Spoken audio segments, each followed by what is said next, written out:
This week, I added some big changes to my city building game. New UI, a speed slider, a dialogue system, and something unexpected at the end. Stick around, you don't want to miss it. So I've been focusing a lot on UI lately. Why? Because even if you're ruling with an iron fist, the menu should still feel smooth and satisfying. Now technically, in human-computer interaction, a UI is the space where people and machines interact. The goal is to make that interaction efficient and satisfying.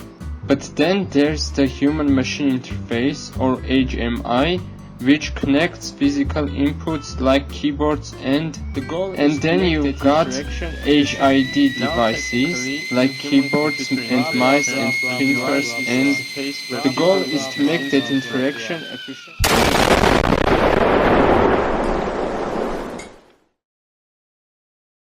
Settings menus.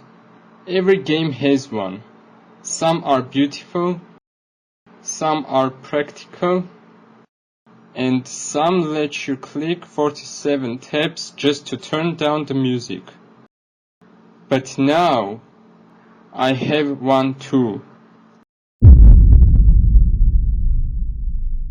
I added the settings menu with all the basics, round sliders, buttons, toggles, everything a future dictator needs.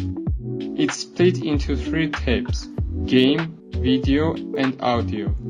In the video tab, you'll find stuff like the resolution settings, full screen mode, shadows quality, texture quality, brightness, FOV, FPS limit, and VSync. I'm not sure why I created the shadow and texture quality setting. It will probably end up looking pixelated anyway, but hey, it's there. In the game tab, I added key rebindings, finally, and in the audio tab, you've got full control over master volume, music, and sound effects, because sometimes dictatorship sounds better with dramatic music. Oh, and I also implemented a save system, so I don't have to reassign my settings every time I test the game. Quality of life upgrade for my sanity. Speaking of testing, I often have to sit around and wait for systems to play out, which gets annoying fast. So I added a game speed slider to speed things up, or slow them down if needed. Additionally, I included the date and time of the level displayed beneath the slider. But that's not all. This week also brought a bunch of small but meaningful features. You know, the kind of stuff you only notice when it's missing. A loading screen. A cell hover menu that shows properties when you mouse over stuff. A new dialogue system where you can make decisions, give orders, and receive reports, and more. I also added a new gameplay system that gives players a bit more control over their economy. There's now a text button on the main screen. When you click it, it opens a panel where you can adjust tax rates using sliders. Different taxes for different building types. So if you want to squeeze extra cash from residential zones but ease up on industry, you can. This will definitely not be abused for evil, definitely.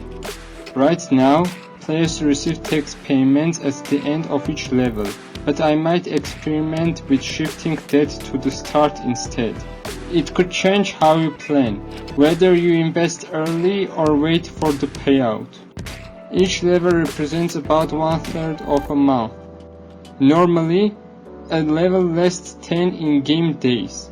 But depending on events or pacing, it can sometimes be 8, 9, or even 11. It adds a bit of unpredictability, which makes long-term planning more interesting. When I thought about the level design, I started asking myself, what is the player actually supposed to do? Different games show that in different ways. Some give you a full mission briefing, others just throw you in and hope you figure it out. And let's be honest, nobody wants to fail a level because they missed some cryptic objective hiding in the corner. I ended up creating a button that opens a panel with all the level info. The title, intro text, your tasks, any new mechanics, challenges, and some helpful tips.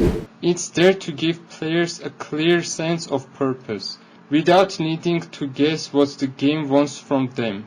Basically, it's like a mission briefing, but less yelling and more bullet points. Now let's talk visuals.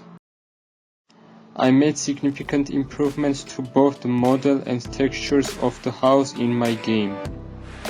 At first, the design felt dull and uninspiring, lacking any visual appeal. I focused on enhancing the structure by incorporating more intricate details, like the architectural features and landscape elements. As a result, I believe the house now has a much more vibrant and inviting presence, creating a more engaging and interesting visual experience. But the biggest shift this week, the story. Now I also made some major progress on the story side of the game. Originally, you were supposed to play as the dictator, but I've changed it. But you're still in a position of power, just not the one pulling all the strings. So you ask, who is in charge now? Meet General Vasily Kharkov-Antonenko, your commanding officer, your worst nightmare, or maybe your unlikely ally. I've reworked the story so that you serve under him. And yes, you'll still have plenty of power, but not without consequences. The country still needs a name. Got any cursed, brutal, or hilarious ideas? Let me know in the comments. That's it for this devlog. If you liked the video, give it a like, leave a comment, and maybe subscribe if you want to see more of this weird little dystopia I'm building. You can also join my Discord, follow on Twitter, or check out the subreddit. Links are in the description. Thanks for watching. I'll see you in the next one.